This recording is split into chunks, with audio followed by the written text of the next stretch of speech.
how our mind works. So what are the rules of the mind? The first rule of the mind is that the mind does exactly what it thinks you want it to do. So obviously it's very, very important that we communicate to our mind what we want. And how we do that, and this is why we made this exercise, this is the second rule of the mind, is that the mind responds with pictures and images and thoughts that we hold in it. But the most important thing that I want to add here is that we have the importance of vibration. The vibration, which is the emotions that we hold when we have that thought and that picture. And I will tell you a little bit more of how I discovered that. When I told you that I used it to lose weight, the way I did it is that I just wrote down, as the instruction said, I wrote down, I weigh 52 kilo. And I just put it to the side. And I was like eating with abundance in one moment, but then in the evening when I was serving the children, I actually did not feel like eating.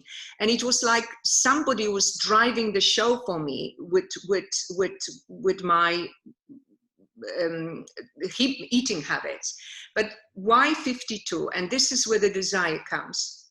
So you see, at the time, when I was a teenager, I was very overweight.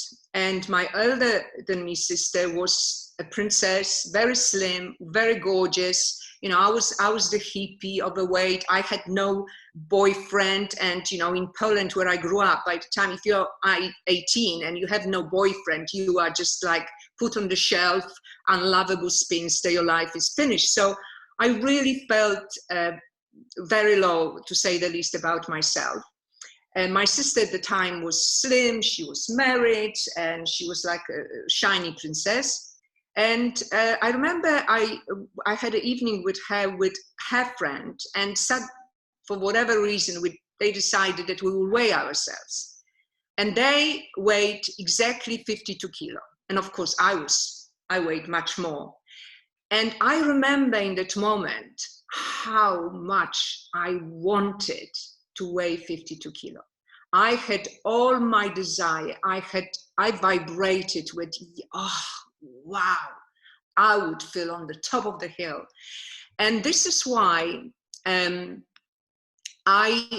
it worked for me. I realized later that it worked for me, why it was so effective for me, because not only that I wrote down what I wanted, I saw myself as a, desired weight. However, I was vibrating. It wasn't wanting it, longing for it. I was vibrating with it. I was it. So in summary to what I've just said, we communicate very clearly what we want, and as opposed to what we don't want. We have a very clear picture, an image, and description of what we want, and we focus our mind as if already it was in our life. And why is it so important? And again, because I mentioned earlier about this vibration and the desire and energy of loving ourselves, I suppose, of desire, of emotion, of happiness, when we think about, when we talk about it, when we write it down. And I just wanted to mention something about neuroplasticity, because now all of what I'm sharing is very much proven by science. Because the same as placebo effect, I'm sure that you all heard about placebo, that it's not really the pill that actually cures us or makes us feel better, but our belief and our trust that it actually is an effective in healing us, in helping us. And I love I have a quote here by Bruce Lipton when he says that humans is a pot of cells controlled by chemistry, released by our mind. So the mind holds our interpretation of the world and translated into chemistry. The hormones are released to all our cells in our body. So therefore, our mind and the vision and pictures and emotions that we hold in our mind actually controls our biochemistry, changes our weight. And I think that this is why it's so important to, when you have that goal, to actually, no matter what. I actually want to add one thing, that when I was, because obviously I put this 52 kilo, must be 30 years ago. And of course I love eating, so I would have big tummy many times. But the difference was that whenever I could not fit, for instance, in my jeans, I would never ever say, oh my God, I have to go on a diet, it doesn't work, or whatever. I would just literally spit out all the negative thoughts, what I don't want. I would put leggings, comfortable leggings. Why do I have to, try to work and push myself into the jeans? I would just put leggings on at the time, but I would never say I have to go on a diet. I would affirm, I weigh 52 kilo, I feel fantastic, I'm great. I would just vibe myself with wanting or creating what I want, or focusing on what I want. The next thing that I want to talk to you about, which is very, very important, about how the mind works, in terms that we have got two minds. One is conscious and one is subconscious. So the conscious mind is the one that we create. The conscious mind is where we set the goal, we say what we want, and most importantly, when we are actually present within ourselves. But there is another mind, that is subconscious mind. And that mind holds all our beliefs about ourselves and world around us. And the issue about it is that all those beliefs have actually been programmed and formulated in our first 7 years of our life. Why did it happen that way? Because in the first 7 years of our life, our mind vibrates, our brain vibrates in the lower frequency waves, which are called theta waves.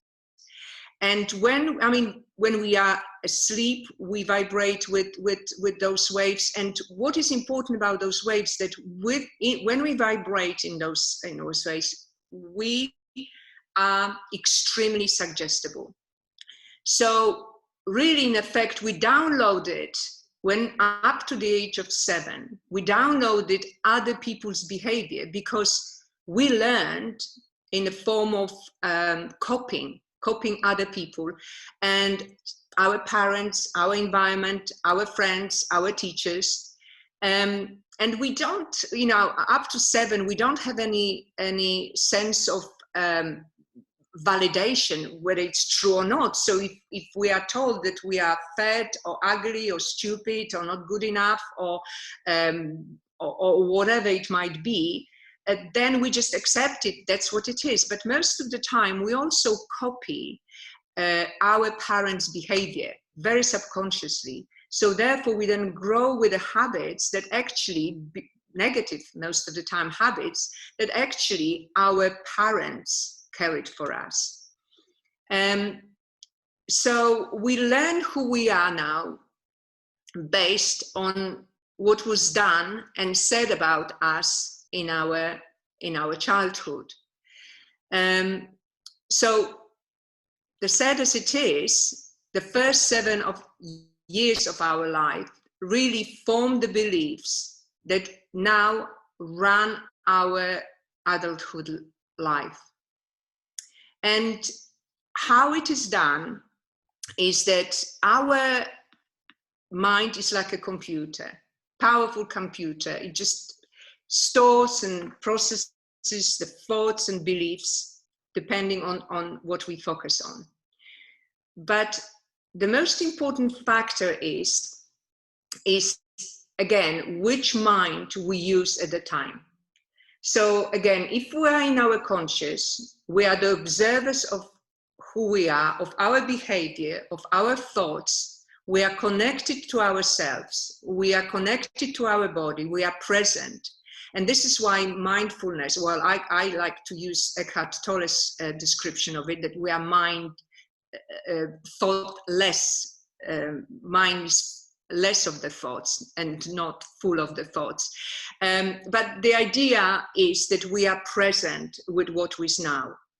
And every day, our mind processes something like around 50,000 of thoughts, and most of them are in fact identical. However, the most important fact is that 95% of the thoughts that fill our mind are the ones that are stored in our subconscious mind. So therefore, if we are not present with ourselves, we can sort of say, oh yes, I weigh this amount of weight or whatever, that's what but subconsciously, we are not present while we are eating, for instance, then we operate based on stored coding and programming of our child up to 7 years old. So this is why, so basically at the time, our behavior acts like an autopilot of programs of our subconscious mind. And unfortunately, most of our programming that is stored in our subconscious mind are beliefs that are negative, they are self-sabotaging and dispowering. So hence our behavior is without our awareness. We are not even aware that we are reaching for a cake or withdrawing ourselves from any opportunities in our life, because we copy the environment of our childhood. One rule of the mind that is very important that I want to share with you also is that the rule of the mind is that the mind cannot share and cannot deliver conflicting beliefs. And let me explain. I will explain actually on an example. So I had a lady who wanted to be slim, and she dieted, exercised, ate healthily, but could not drop her weight and her big size. And in regression, she was connected to a scene when she was 2 years old. She woke up scared at night in the darkness. She was alone, she was horrified, got out of the cot, and desperately in the darkness wanted to get out of the room, and she was desperate trying to reach the handle and open the door to be able to go and find her parents, but she couldn't.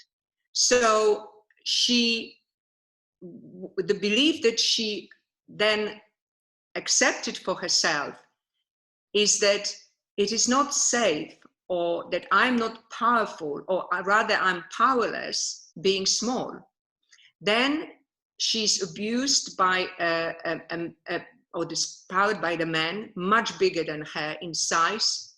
So again, she subconsciously carries the belief that big size is where the power lies, and danger and powerlessness is in being small.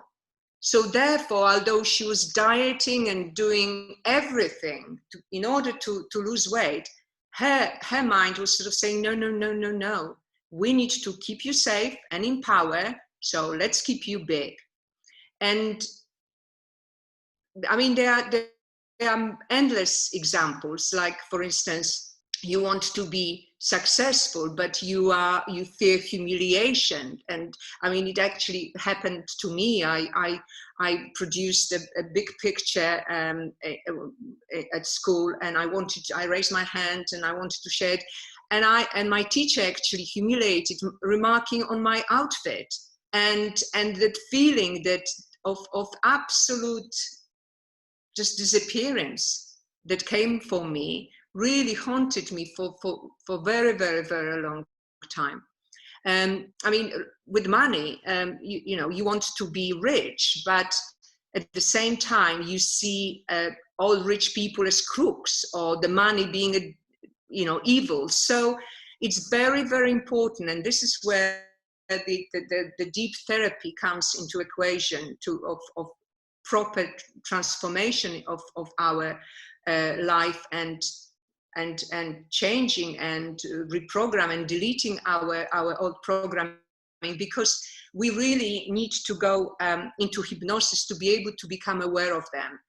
And also, you see, with hypnosis, this is where actually our mind goes into the state of, first of all, alpha and then in theta. So we become very suggestible, and then we decide, we find out, understand the root of our problem, of the wrong belief, and then we also discover and are aware that we created it. So now we can change it. So we change it, we delete it, erase it, let it go, and then we can start programming exactly what we want. Another actually analogy I would like to give you here is that I always believe that healing is a little bit like ripping the carpet.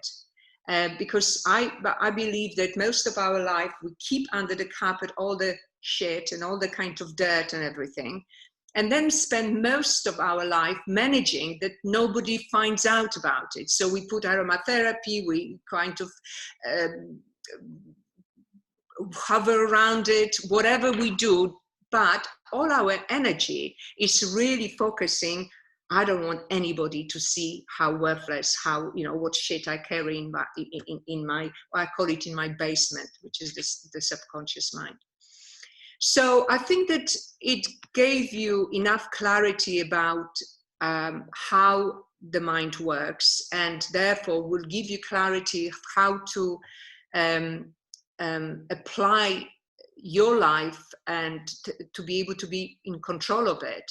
However, this is one now that the why I call my work Manifesting with Love, because the most important, in my opinion, aspect about also when we create our life or our goals is not so much what we want, but why we want it.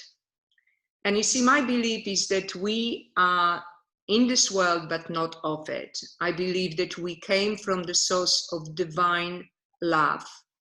And I believe, and I know it now for myself, although it has taken me long time to reconnect to it, is that that divine love has never left us, that is always within us.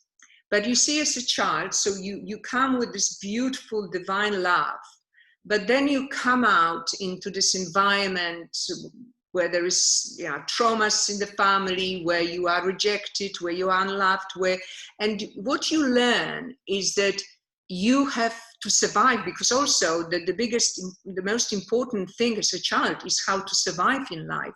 So what you are doing is you are making sure that you are trying to get that love, but now that love is outside of yourself. So you do everything to earn that love, and those become your conditions of when you can actually accept the love for yourself. So my passion now, and in my work, I always reconnect people to that love, and this is what we are going to do in our meditation in a minute. And what I would, before we start, however, I would like to just give you some tools of what I would like you to be doing in implementing how to actually start manifesting in the next, actually every day of your life. So the first thing that I would like to suggest to you is that when you wake up, you have to become aware that the first hour of your waking up is the most powerful. It's like a golden hour of your day. So when you wake up, still in bed, you are in this reverie, a little bit half asleep, half dreaming. I want you to actually just connect, visualize what you want, but I also want you to write down that goal that we described earlier. So I weigh this, I'm in a loving relationship, I live here, and I want you to just write it down and then visualize it with all your passion. I have a very, very clear picture of the vision of my body. Actually, when we do the work on the weight next week, we will discuss this more, but I want you to have a clear picture of what you desire. So just feel it. It won't take long. Step in it. And most important is feel it as if you already had it.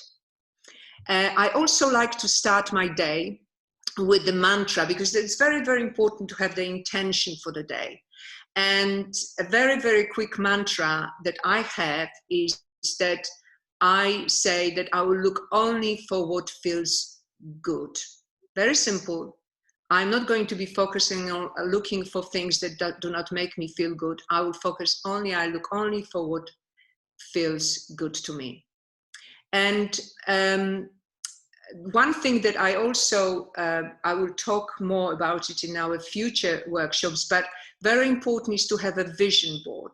And this is where I have my very clear picture. I cut it out from the magazine, and I have a very picture of a lady, and very interestingly, I was sometimes called that I look like that person, which obviously just astounded me, not just purely because I'm just thinking, my God, it really does work. So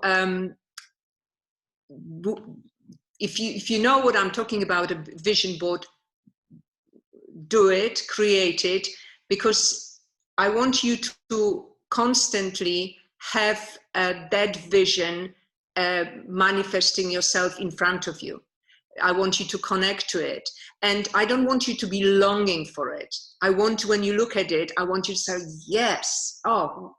And to be honest with you, I actually I hardly weigh myself, because I just want to feel that desirable weight. And I feel very, very good about my body. And another thing that I really want you to introduce into your daily habit is the power of gratitude. Because the most important element